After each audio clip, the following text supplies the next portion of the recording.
Okay, guys, just wanted to do a quick review of the IWM trade. so, um, I'm gonna combine all of it, the whole idea.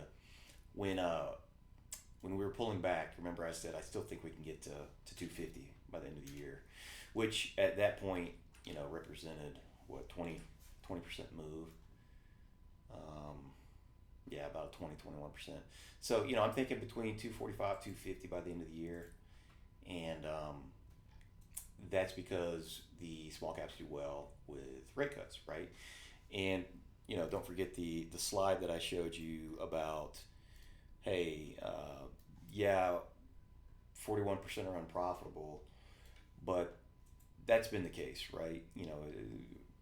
It was 53 last time, 46 and 41, so and they all ran. So I'm still thinking the same thing. Now, let's go through the just the big picture here plus the small picture of what we were trying to do.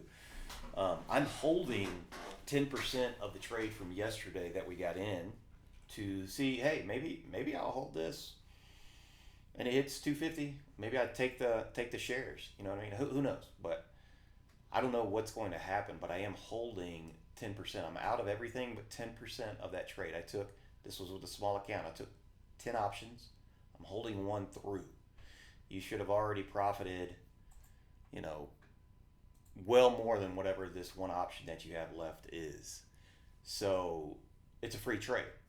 Now, remember, we took the trade because we're bouncing off anchored VWAP. We think Catalyst is coming. We think the market's going to gap up overall. It's done that. We've done our job. Now we sit and we wait for the smalls, right? Now, for the larger one, if you bought down here with me or bought down here with me, what we want here is if I could wave the magic wand, right? It's always the case.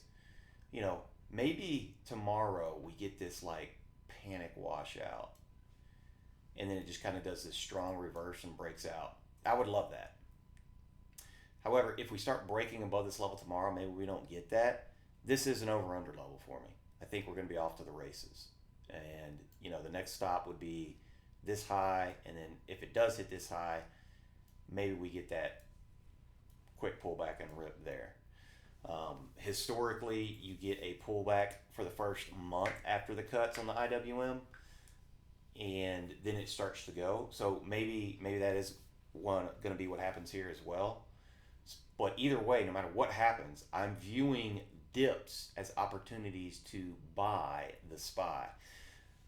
The other slide, I'm sorry, the IWM. The other slide that I showed you guys was the earnings power of the IWM. Just remember, the earnings power is going to be like 30 something percent. It's like 34%.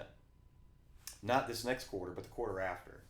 So when are we going to see the forecasts for those numbers? Well, that's going to be this next earnings quarter. So this next earnings quarter, they'll be like, all right, we did okay, hey, but next quarter we're going to crush it, right? That's the expectation.